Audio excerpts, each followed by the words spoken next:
Hi, everybody. I'm so sad that I couldn't make the live event. I'm traveling, but when Rose told me that she is working with all of you on May 8th to grow the sense of feminine energy, I was so excited and I wanted to contribute. So let's just take this, we're going to just take a little time together today, and I'm going to have you do some work, some exercises. I'm a big believer in doing things, not just listening. And so we're going to connect with a part of yourself that maybe you haven't spoken to in a while.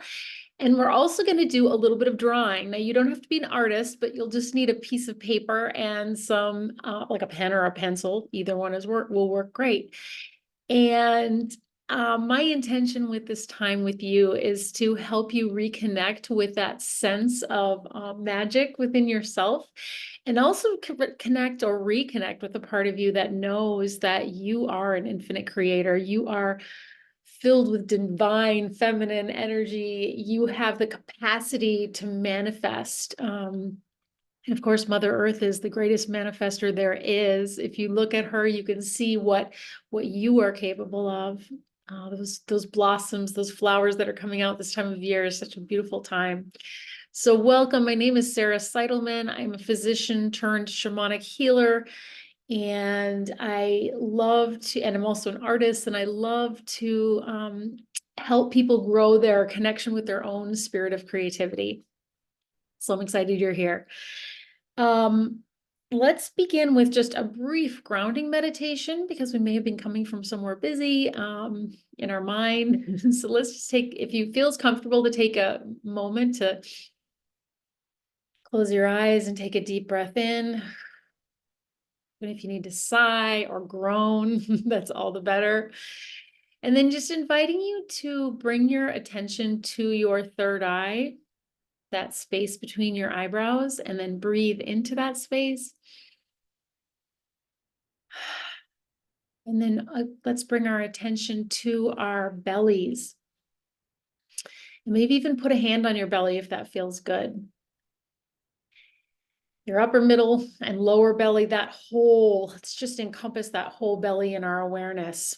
And then let's take a deep breath into that belly.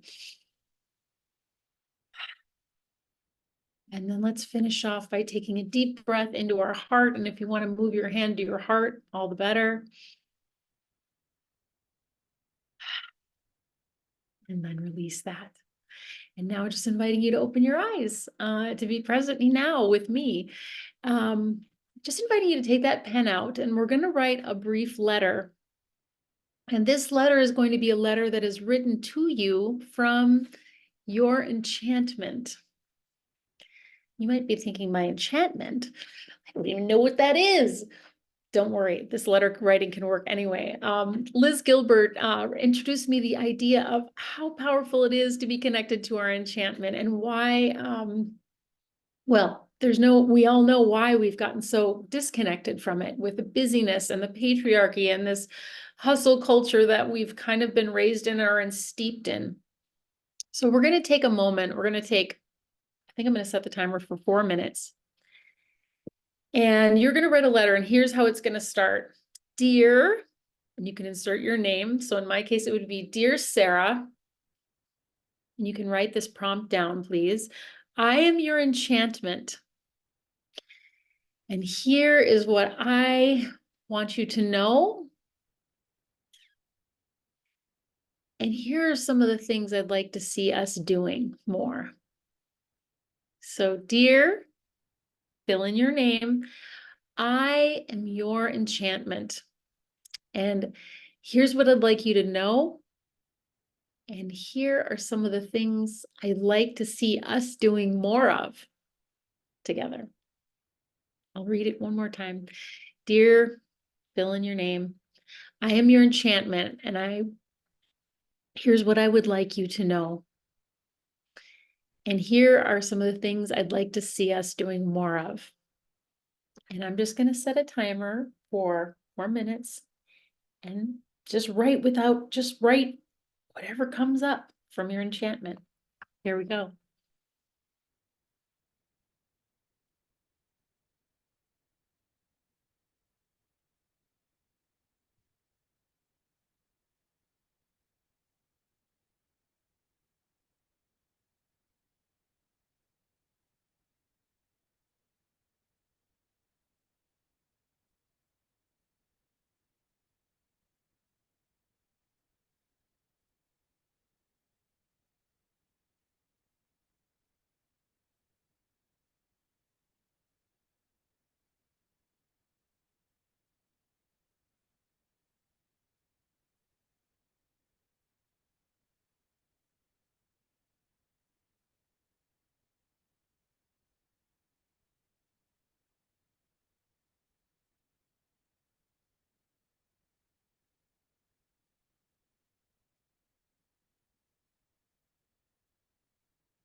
You have about a minute and a half left, but keep going. Just let that enchantment tell you everything it wants to let you know.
You have about 20 seconds left, so just wrap up and remember, you can always come back and have a conversation this way with your enchantment. It is a beautiful practice and something every time I do it, I get something different. So normally, if I was in a group of people right now, we'd have a few people read their letters. So I'm going to just read mine to you. And yeah, I encourage you, if it feels fun, to share your letter with a friend and encourage them to do this prompt, because we can all learn from each other. It's so beautiful. But my letter, and I've written many letters or gotten many letters from my enchantment. Dear Sarah, I am your enchantment, and here's what I want you to know more about and how what I'd like to see us doing more often. I miss getting in the kitchen with a great recipe for rhubarb bread or something else made from your garden. I love it when you make time to wander along the lake shore and you bring your sketchbook. I feel so excited when you read books with good ideas, like the one you're reading right now. I'm reading this great book. It's called Pussy Prayers. Look it up on Amazon. It is fantastic and also a great tool to help you connect with that feminine part of yourself. Um, I feel like that book is like vitamins for your imagination. It is good stuff. Your heart is in tune, Sarah, with the stars and the moon and the birds. Put your hand there often and listen. Do something that delights you today. I think painting in your sketchbook would do the trick. So thank you, and maybe thank your enchantment for communicating whatever it did with you today. It's just such a wonderful practice, and I'm so glad we got the chance to do that. So the next little practice we're going to do is comes from, first I want to tell you just a little research, a little scientific study that was done. And so there was a college art class, and what they did with this, they divided the class into two groups. One of the groups was given 50 pounds of clay and told that they were to create one piece of pottery, and that was all they had to do for the entire semester, is create one piece. So they had all the time in the world to perfect it, to make it incredible, but just one piece would be submitted for the grade. The other group, they also gave 50 pounds of clay, and they said that they would be graded on the volume that they created. So the more pieces they created, the higher, their score and their grade would be. So in other words, they were supposed to take that 50 pounds and make lots and lots and lots of different pots or sculptures. Now, how do you think this ended? I know for me, I thought, well, of course, the person that had more time to focus on one thing and really perfect it and make it amazing would have gotten the best grades or the highest score, that, created the most incredible piece. But it turns out that that is not the case. The group that had the most innovative, creative, incredible pieces, as judged by the professors of art, um, were from the group that made so many pieces. So what can we learn from this? What we can learn from this is that it's really this volume, this repeating, this continuing to make more and more and more creative acts that we're going to have more innovation, more excellence, more amazingness. And that's one of the reasons I've done 100-day projects over and over again, because what I learn is by doing a small act 15 minutes a day, my capacity to be creative like expands and I find more joy in it. So we're going to do a little brief exercise. You do not need to be an artist to do this. And this exercise is inspired by Sister Corita Scott. Many people call her Sister Corita. She was a nun, and she was an artist. She was an activist, and she took everyday objects, much in the way Andy Warhol did, like boxes of Brillo pads and soap from the grocery store and things like that, and took her inspiration. She would actually bring her students to the grocery store often to to get them inspired for their creative work. So what we're going to do is we're going to create a finder. So all you need to do that is get a piece of paper and you're going to rip a little, I don't know, rip apart. What you're going to do is you're going to take that piece of paper and you're going to just tear a little hole out of it. So it becomes what we call a finder. And this is something Sister Corita did with her students. And anyway, she would take people out on the streets and she would have them use this, but we're going to do this right in your own home. So right now you're going to make your finder, which should take you all of 30 seconds. And when you're done with that, you're going to take a moment to look around your room with this finder. And I'm going to do it as I talk. So as what Sister Corita thought or knew was that, as there's so much going on in the world, and sometimes it's hard to bring our focus in. But using this finder, as you're looking around the room, I want you to find something that delights you, something that enchants you, something that you really like. Maybe it's a favorite object, maybe it's a favorite view, maybe it's a tube of lipstick, maybe it's what I'm staring at right now, which I think I'm going to use, is this little paper mache elephant that a friend gave me that's very, very old and very, very beautiful to me. But whatever, pick some object. And what we're going to do now is we're going to take a piece of paper. It can be a lined piece of paper, unlined, whatever you've got around is great. And I'm going to set a timer for 3 minutes, 4 minutes.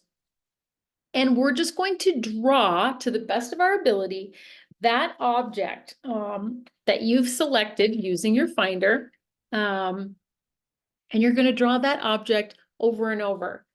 I just have also this tube of lipstick. Now, if you're going to draw lipstick, maybe it might be more interesting to have the cap off so you can see the lipstick. But anyway, you're going to draw that as many times and as fast as you can, as many times as you can in the next 3 minutes. Actually, let's say 4 minutes. So you can begin right now. The key is you don't want to stop. You just want to keep going and make as many of them as you can. So here we go.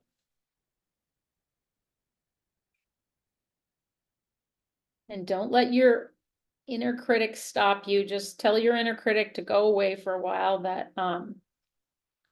that right now you're doing an exercise for class. And you'll let them talk to you later, but not now, because you're busy.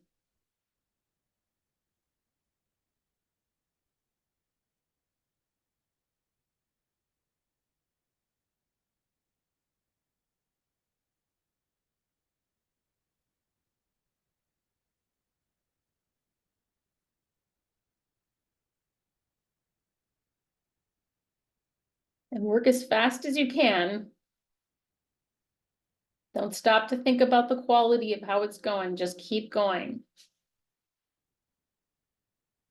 Remember, the key is we're trying to get as many of these done as we can.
And we have a minute and a half left, so keep going. Again, just going as fast as you as you humanly can. Not so fast that you're not enjoying it, but as quickly as you can. Not stopping to criticize yourself, just seeing what happens.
And we have about 15 seconds left, so wrap up your last drawing and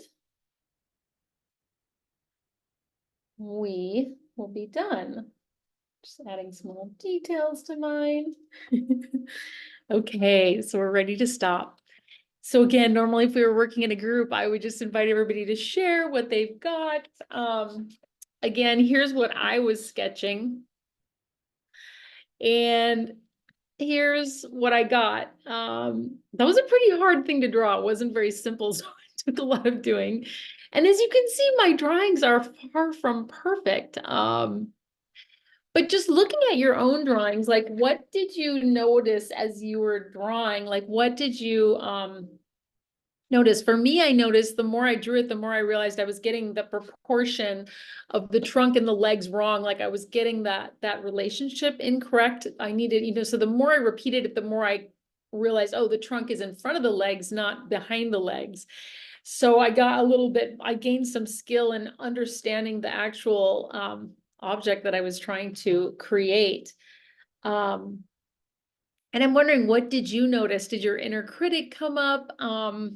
Did it start telling you, you don't know how to draw or something like that? Often that happens. But this is just a fun exercise. Some people are surprised with how much they like what they drew. Sometimes sometimes the best sort of artistic things are things that are loose and free, and having that time pressure to do something in a short amount of time, you don't have time to be perfect. And again, getting back to that research with the group that had all the clay and all the time in the world to focus on doing one, let's say in my case, it would be one perfect elephant, versus the person that drew 100 elephants or 50 elephants. And you can imagine that the person who drew 50 elephants or spent time drawing 50 works of art that were all elephants, by the end of that, they would be becoming an expert or in the process of becoming an expert on drawing elephants.